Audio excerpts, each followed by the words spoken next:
ఆయన అన్నారు, మీరు అడిగారు, సరే అది ప్రజలు చూస్తారు ఏది రైట్ ఏదని. కానీ ప్రశ్నించకుండా ఉండడానికి 50 కోట్లు తీసుకుంటున్నారు నెలకో రోజుకో అని అలా మాట్లాడడం ఎటువంటి ఆధారాలు లేకుండా దాన్ని ఎలా చూడాలి? ఇది చెప్పనా, పేరు చెప్పను కానీ ఒక సీనియర్ మోస్ట్ టీడీపీ లీడర్, ఇప్పుడు కూడా ఆయన మంచి ఉన్నత స్థాయిలో ఉన్నారు, మా కౌన్సిల్లోనే ఒక మెంబర్ ఆయన. చిట్ చాట్లో అలా కూర్చుండేటప్పుడు బ్రేక్ వచ్చేటప్పుడు మేము వసకు కొడతాం, మీరు పోతారు మళ్ళీ మేము వస్తాం, ఇలా అనుకుంటుంటాం. పాసింగ్ కామెంట్స్ ఉంటాయి. ఆ పాసింగ్ కామెంట్స్లో మీరు పవన్ కళ్యాణ్ ఎత్తుకుని వెళ్తున్నారు బాగా, నెక్స్ట్ బీజేపీతో కలిసి వెళ్తాడు, మీరు ఒంటరి అవుతారు, మేము రూలింగ్లోకి వస్తాం అన్నాను. అంటే ఆయన వెంటనే ఆయన ఒక మాట అన్నాడు, ఎవరు పవన్ కళ్యాణా మమ్మల్ని వ్యతిరేకించి వెళ్తారు అన్న, 75 కోట్లు అడిగారు నెలకి, అంత ఇవ్వలేమని చెప్పాం, 50 కోట్లు ఇస్తున్నాం, ఎక్కడికి పోతారన్నా అన్నాకన్నాడు ఆయన. నాది అసలే నా నోట్లో ఇది ఉండదు, నాకు వచ్చేది ఆగదు. అక్కడి నుంచి అలా వచ్చాను ప్రెస్ మీట్కి, వచ్చాను తక్కువమని అన్నాను.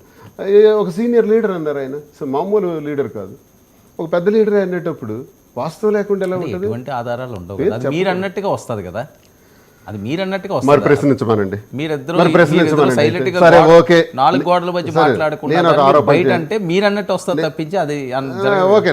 నేను చెప్పాను, మీరు ఏ ఆధారం లేకుండా ఎలా అన్నారంటే చెప్పాను, ఓకే నేను అన్నాను, నా మాటకు ఆధారం లేదు, నిరూపించమనండి. 31,000 మంది మహిళలు ఎక్కడ సార్ నరకం అనిపిస్తున్నారు పాపం. మా గవర్నమెంట్లో అదృశ్యం అయిపోయిన వాళ్ళు వాలంటీర్స్ వల్ల. మీరు వచ్చి సంవత్సరం అవుతుంది కదా, వాళ్ళని తీసుకురండి దయచేసి, డిప్యూటీ సీఎం గారు రిక్వెస్ట్ చేస్తున్నా, వాళ్ళని తెచ్చిపెట్టండి. మీరే కదా ప్రకటించారు సూపర్ 6, అవి అమలు చేయండి. ఇంతే సార్ నేను కోరుతున్నాను, ప్రజాప్రతినిధిగా నేను కౌన్సిల్ మెంబర్గా నేను కోరుతుంది ఇంతే సార్. ఇంకంతనికి ఏం అనలేదు సార్, నేను ఏం విమర్శించలేదు, వ్యక్తిగతానికి వెళ్ళలేదు సార్, నేను వ్యక్తిగత విమర్శలు చేయలే.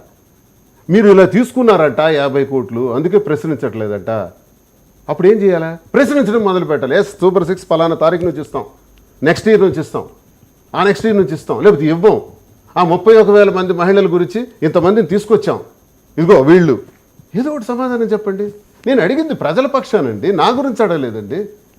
ప్రజల పక్షాన ఒక ప్రజాప్రతినిధి, మీరు ఎమ్మెల్యేగా డిప్యూటీ సీఎంగా ఉన్నారు, నేను ఎమ్మెల్సీగా ఉన్నాను. నేను అడిగినప్పుడు మీరు సమాధానం చెప్పండి. ఇది అరెస్టులు కేసులు పెడతారా? పెడితే నేను రెడీయే. ఇప్పుడు ఈ స్టూడియో నుంచి కిందకి వెళ్తాను, అరెస్ట్ చేసేయమనండి, ఐఎమ్ రెడీ. అరెస్టులకి వీటికి భయపడే క్యారెక్టర్. ఆల్రెడీ 62 రోజులు జైల్లో ఉండి వచ్చాను నేను ప్రజల కోసం.